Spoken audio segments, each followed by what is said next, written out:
In the mid-19th century, a gripping saga unfolded across the vast landscapes of the American West.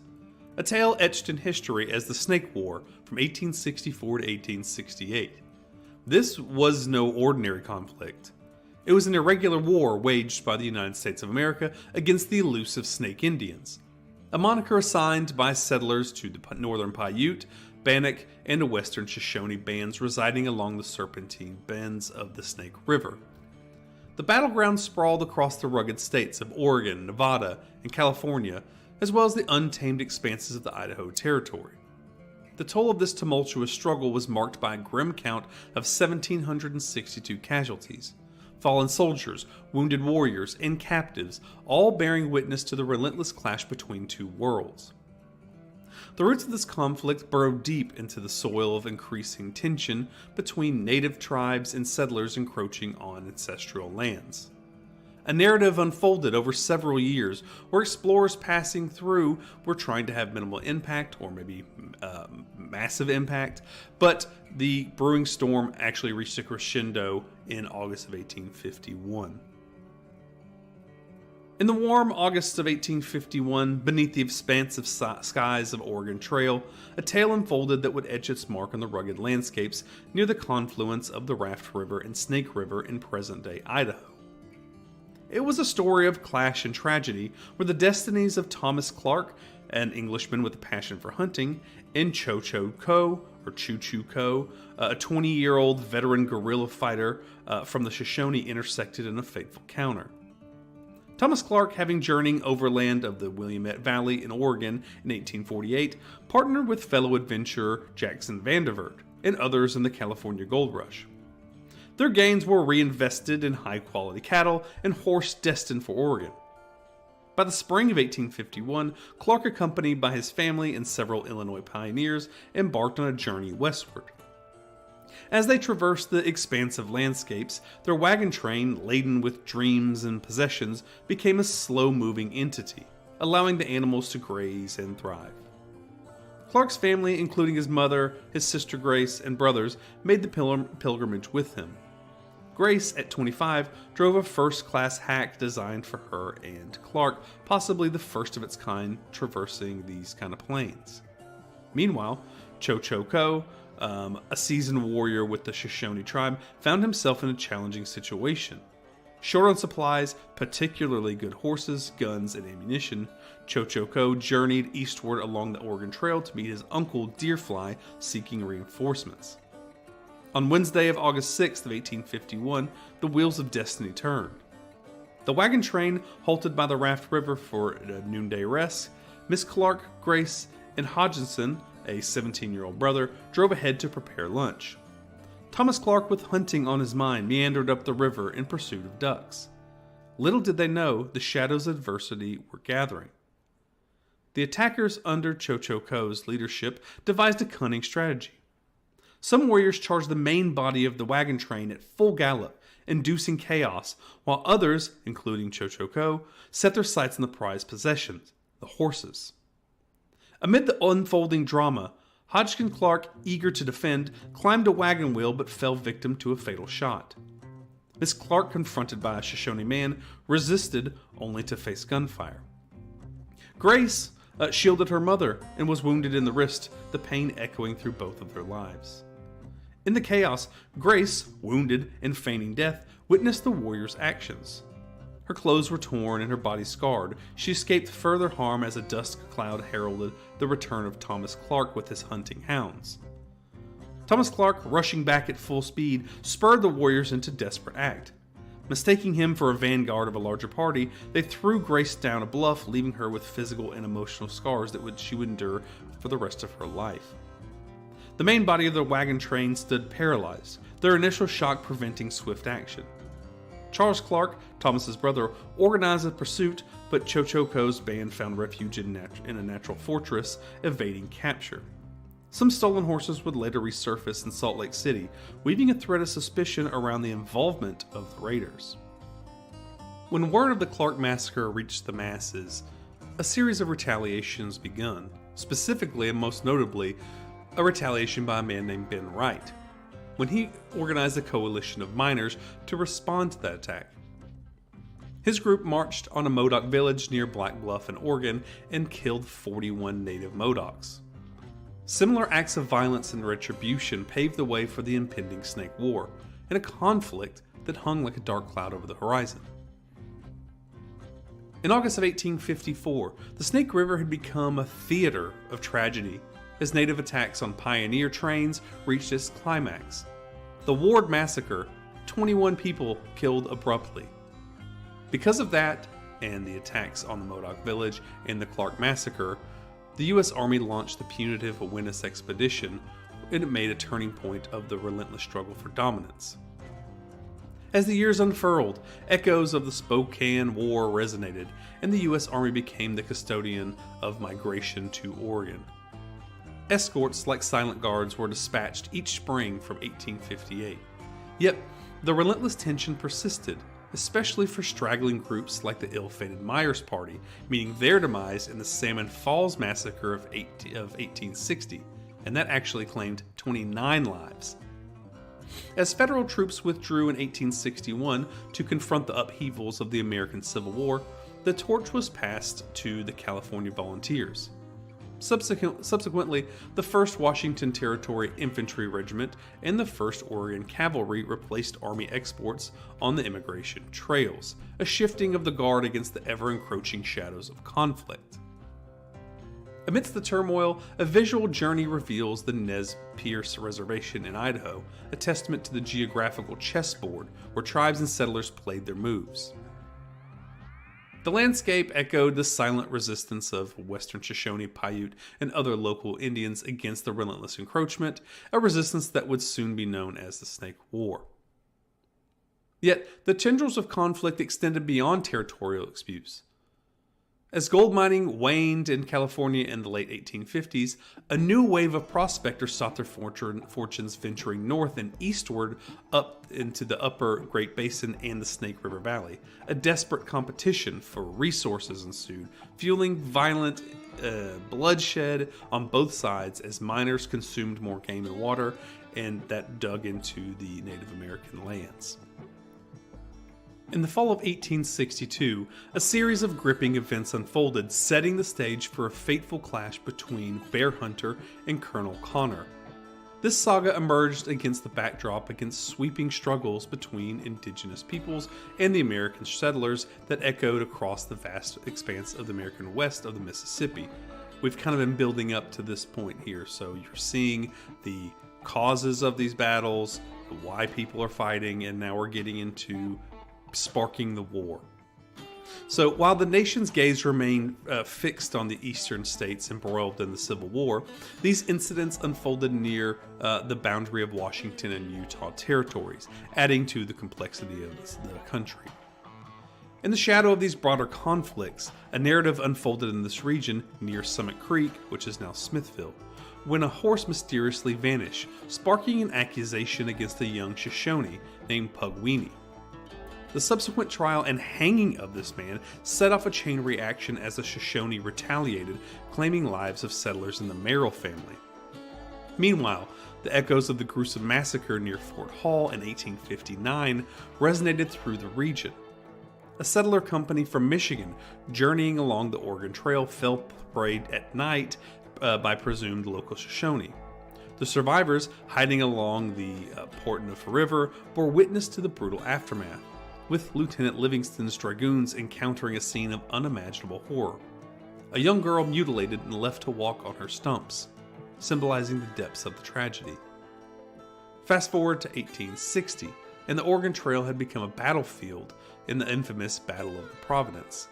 Elijah Utter and his migrant party faced a deadly assault by Bannock and Boise Shoshone, resulting in a significant loss of life.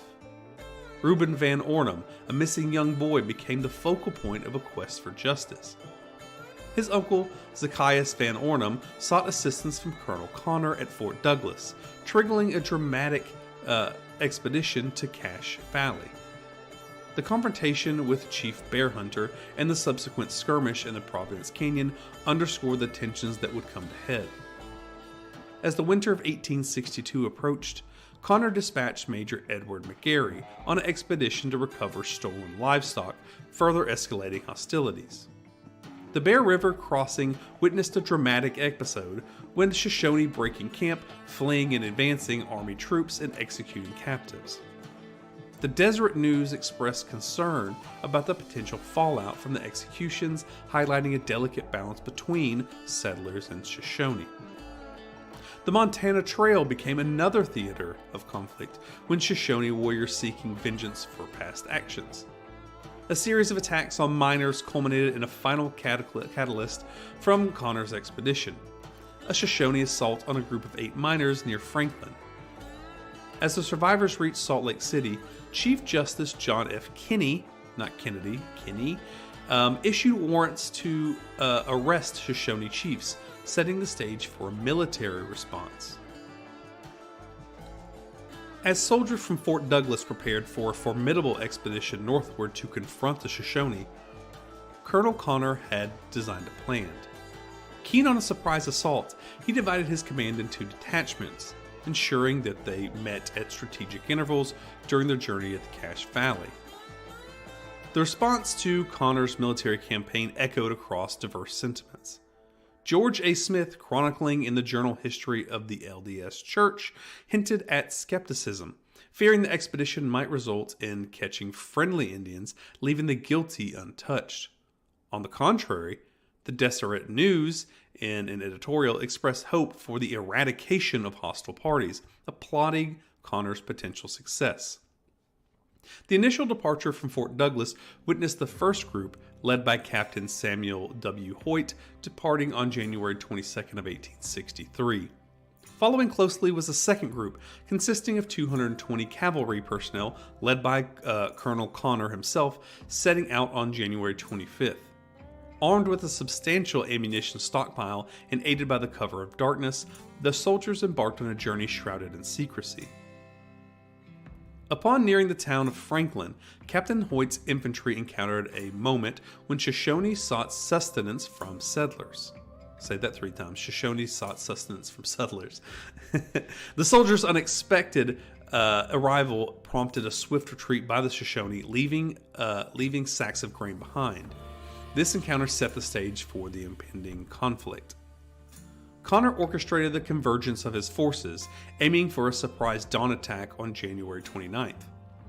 The cold Utah winter added a layer of adversity, with whiskey rations freezing solid and soldiers grappling with frostbite.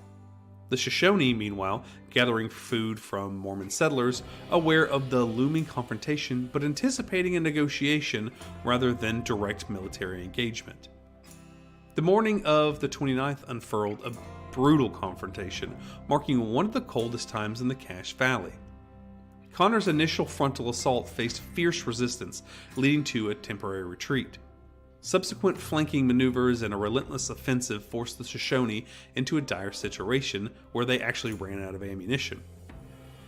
As the battle unfolded, Chief Sandwich, sensing the impending clash, observed, quote, "Maybe that's them soldiers they were talking about." The Shoshone chiefs, anticipating negotiation, were taken aback by the ferocity of the attack. The battlefield witnessed a tragic chapter, with Bear Hunter, a prominent chief that we talked about at the beginning, meeting his end. The aftermath revealed a stark disparity in casualty counts, with the California Volunteers sustaining losses and the Shoshone enduring a devastating toll. Survivors, including Chief Sadwich, navigated the harsh reality of the aftermath, striving to rebuild his shattered community. The echoes of the Bear River Massacre resonated as the concluding chapter of the Shoshone Nation's significant influence on the Cache Valley and its realms. Beyond the immediate ramifications, the conflict unfolded as a pivotal moment, facilitating the expansion of Mormon settlements into the northern reaches of Cache Valley and becoming a springboard for further ventures into southeastern Idaho. Cache Valley, once the contested terrain, now bore witness to the unfolding of a new chapter in its history. The friction between the Mormons and Colonel Connor persisted, weaving a narrative of accusations and criticisms that reverberated for years. Allegations of harassment against non-Mormons in the Utah Territory and Connor's ambitious endeavors to initiate a mining industry in Utah fueled an ongoing discord. In the aftermath, Chief Sedgwick and his band forged an alliance with the Mormons, a surprising turn of events that saw many members baptized and embracing the teachings of the LDS Church. Sedgwick, elevated to the status of an elder in priesthood, played a central role in the establishment of the Washakie or Washakie, Utah, a town named in honor of the Shoshone chief. The Northwestern Band members, under the sponsorship of the LDS Church, embarked on the journey of building farms and homesteads, paving the way for their integration into mainstream LDS society. Those Shoshone who did not partake in the settlement found their way to the Fort Hall Indian Reservation or the Wind River Indian Reservation, charting distinct paths in the aftermath of conflict. Meanwhile, the arrival of Colonel Connor and the California volunteers at Fort Douglas and their reception in the California community portrayed them as heroes. Published newspaper articles celebrated their exploits, depicting Connor's promotion to the permanent rank of Brigadier General. Shortly thereafter, he received a brevet promotion to the rank of Major General, an accolade that underscored his leadership during the Bear River Massacre. Connor's campaign against the Native Americans persisted through the remainder of the U.S. Civil War, leading the Powder River expedition against the Sioux and Cheyenne, etching his name further into the history of Western conflict. The legacy of the Bear River Massacre, with its complex interplay of alliances, settlements, and social integrations, left a mark on the Cache Valley history. So what comes next? How does it end? The stage is set in 1866, amidst the turbulent currents of the Snake River War, for a defining moment, which is the Battle of the Owyhee River. Earlier that year, the Owyhee River had borne witness to relentless assaults by the Paiute, setting the scene for a clash that would resonate through the history of the Cache Valley. At first light of December 26, General Crook's forces stealthily closed in on an unsuspecting Paiute camp. The element of surprise played its hand as the initial shots shattered the stillness of the morning. Chief Howluck, undeterred, chose defiance and met the soldiers in battle. Taunts from the indigenous warriors were met with a precision and force that left little room for mockery. The swift exchange of gunfire saw the mounted warriors swiftly incapacitated, with the remaining few seeking refuge behind rocky fortifications until noon. When a tactical withdrawal was the only recourse, the toll on Howluck's warriors was severe. 30 lay lifeless and 7 were taken captive. In contrast, Crook's forces incurred a toll of 1 wounded and another mortally wounded. The battle, as noted by Crook, decisively put an end to further attacks from that particular band. So the Snake War unfolded through peace talks between General Crook and Snake Chief Wawewa. Despite the profound impact, the Snake War languished in relative obscurity within the pages of United States history. The Paiute and Western Shoshone, lacking their martial renown of like the Apache or Comanche, failed to capture the attention of reporters during the conflict. Joe Wasson emerged as one of the few to document the war, but the nation, gripped by the American Civil War and its aftermath, remained kind of largely oblivious. Yet, despite its overshadowed status, the Snake War held a somber distinction. Statistically, it stood as the deadliest of the Indian wars in the West, deadlier than the Battle of Little Bighorn, leaving a toll of 1,762 men killed, wounded, and captured on both sides. If you look at the Battle of Little Bighorn, who everybody on this channel has probably heard of, and people who don't even care about Wild West history have probably heard of, that battle, there was only 847 casualties as compared to the Snake War, which was 1,762. The Snake War is obscure. I didn't know about it until I started researching, and I thought I was pretty well read on the events of the Wild West. But it does leave a mark on the Wild West, even though we don't see it. It allows more travel to the west, which connects the eastern part of the United States to the western part of the United States, and all the drama that unfolded in between. I've been wanting to remake this video for a while now. One of the most popular videos on this channel was the oldest recorded video of Native American tribes. So, but there was no context to it. I just put it on the channel, and it did well. But I wanted to make another video and actually have some background to why these dances were done, who they were, and what tribe it was. So we'll start with actually the first one of the two, because they actually are related. So the Buffalo Dance, this first one is called the Buffalo Dance or the Bison Dance, is a yearly dance celebration for many Native American Plains tribes. The Cheyenne, the Pawnee, the Omaha, and specifically here, the Sioux. So this festival typically happens when buffalo herds return and includes a big feast and a dance where like some of the men would wear buffalo and other animal skins. And they did this because the buffalo and bison were very crucial parts to their society, and they had to make sure they did everything they could to have the herd return to provide enough food and resources. So this first video was shot in 1894. It's a 16-second. I'm going to have it on repeat. But the original 16 seconds, it's in black and white and silent film because we're still in the silent film era. And it's called the Buffalo Dance the Buffalo Dance, and it shows people doing their traditional dances. And it's known as the earliest film that we know of Native American tribes. And the Buffalo Dance isn't just a standalone festival. It can be part of bigger ceremonies like the Sun Dance. In some communities, it's even like a dance linked to healing, where they call on the spirit of the buffalo to actually cure the sick. So the next video, and I'm putting them together because they are related.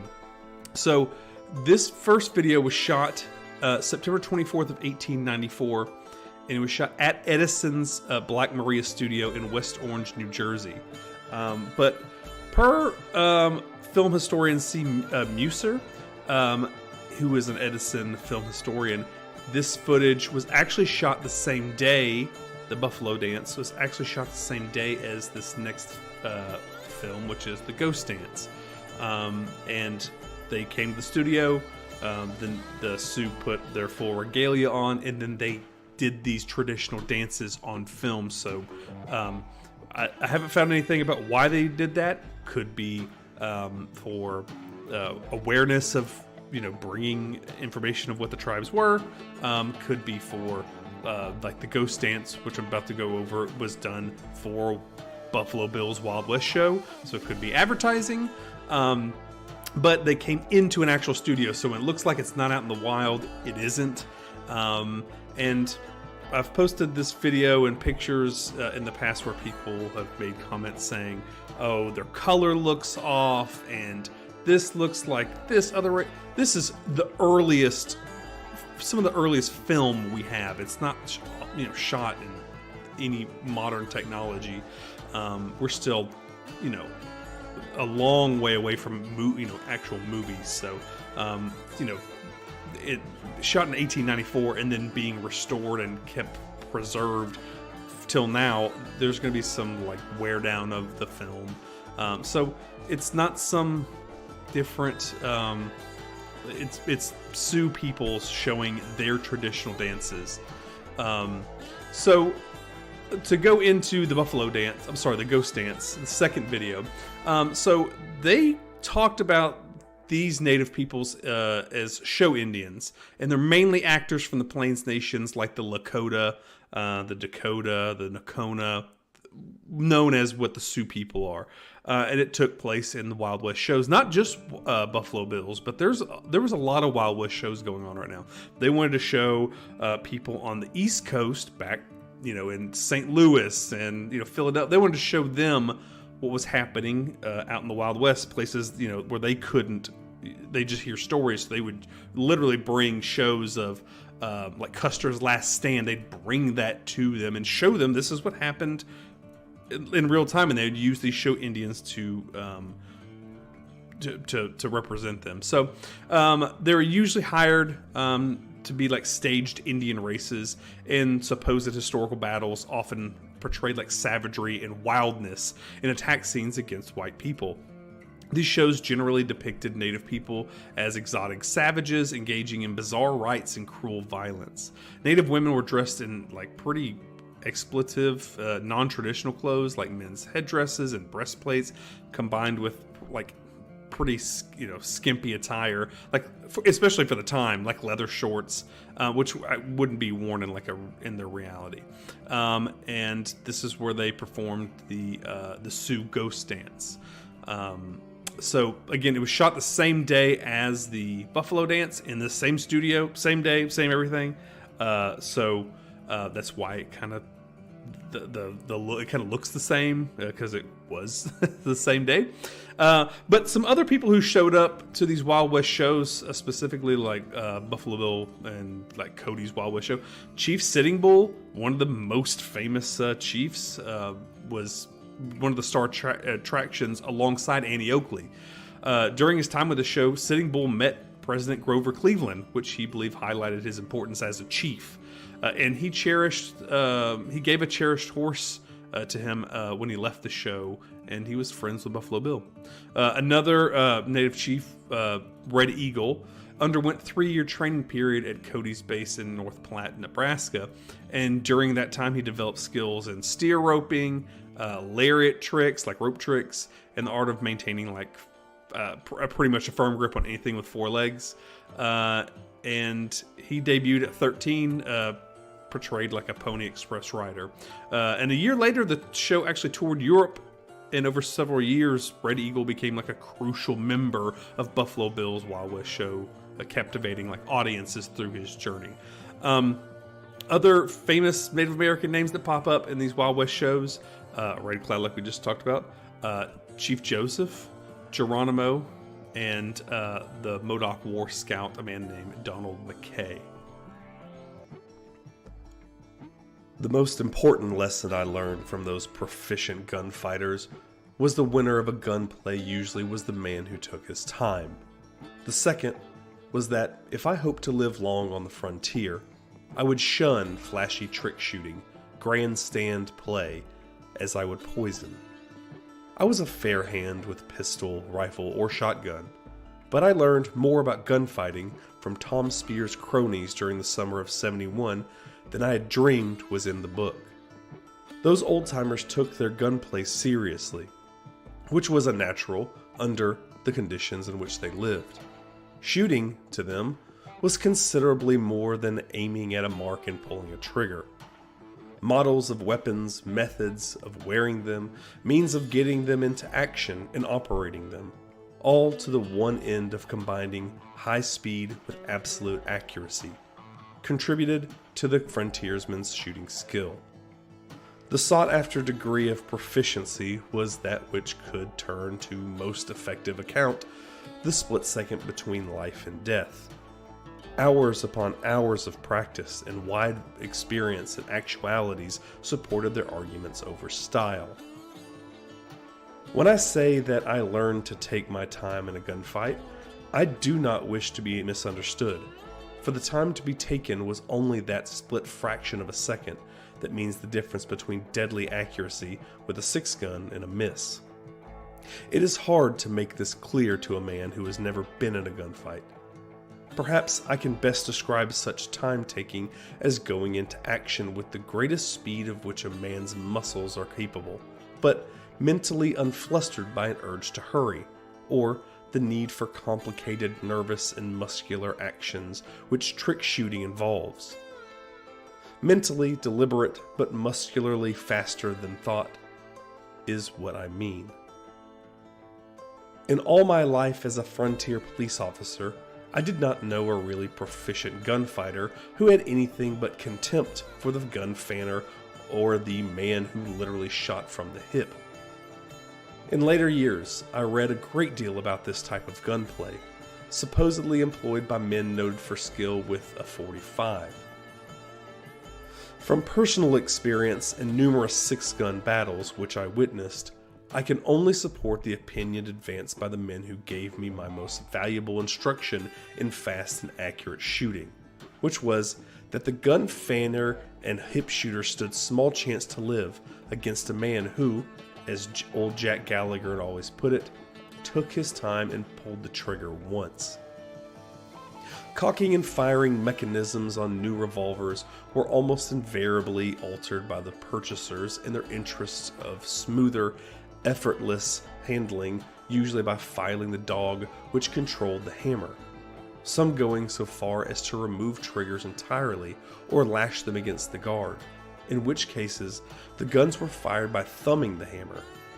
This is not to be confused with fanning, in which the triggerless gun is held in one hand while the other was brushed rapidly across the hammer to cock the gun, and firing it by the weight of the hammer itself.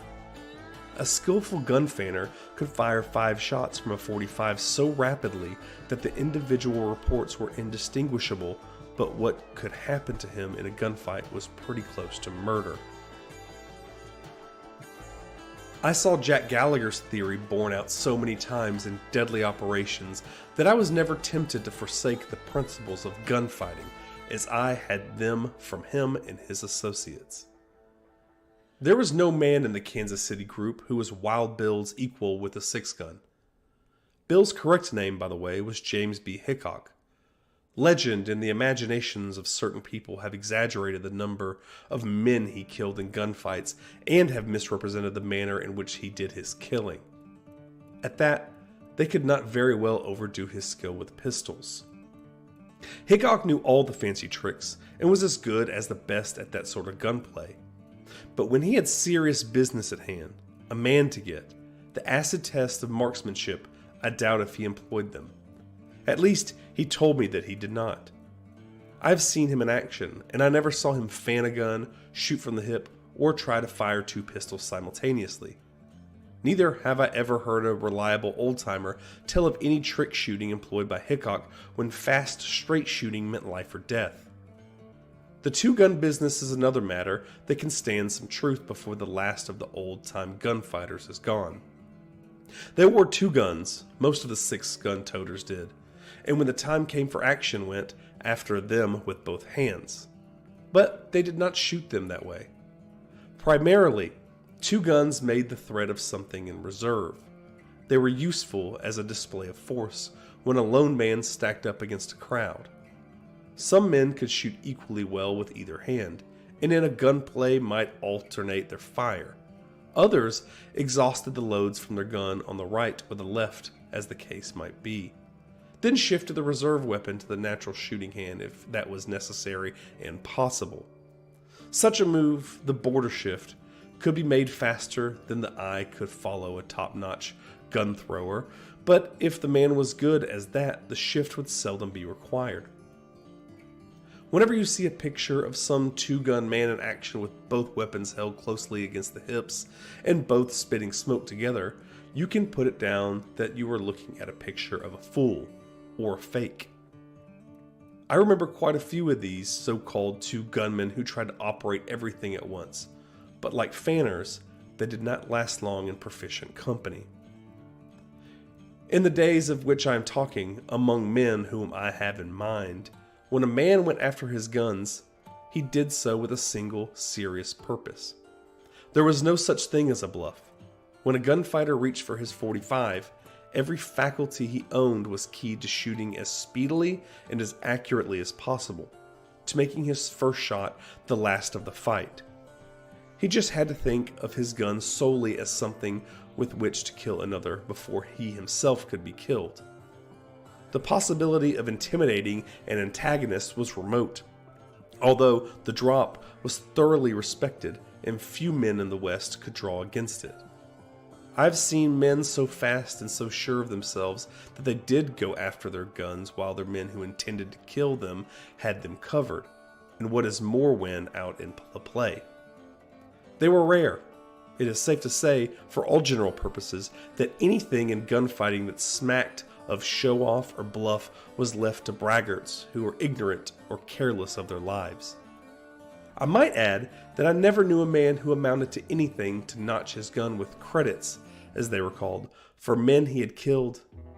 Outlaws, gunmen of this wild crew who killed for the sake of brag, followed this custom. I have worked with most of the noted peace officers: Hickok, Billy Tillman, Pat Shug, Bat Masterson, Charlie Bassett, and others of like caliber. have handled their weapons many times, but never knew one of them to carry a notched gun. There are two other points about the old-time method of using 6 guns, most effectively, that do not seem to be generally known about. One is that the gun was not cocked with the ball of the thumb. As his gun was jerked into action, the old-timer closed the whole joint of his thumb over the hammer and the gun cocked in that fashion. The soft flesh of the thumb ball might slip if the man's hands were moist, and a slip was not to be chanced if humanly avoidable. This thumb joint method was employed whether or not a man used the trigger for firing. On the second point, I have often been asked why 5 shots without reloading were all a top-notch gunfighter fired when his guns were chambered for 6 cartridges. The answer is merely safety. To ensure against accidental discharge of the gun while in the holster due to hair trigger adjustments, the hammer rested upon the empty chamber. As widely as this was known and practiced, the number of cartridges a man carried in a 6-gun may be taken as an indication of a man's rank with the gunfighters of the old school. Practiced gun wielders had too much respect for their weapons to take unnecessary chances with them. It was only with tyros and would-bes that you heard of accidental discharges or didn't know it was loaded injuries in the country, where carrying a Colt was a man's prerogative.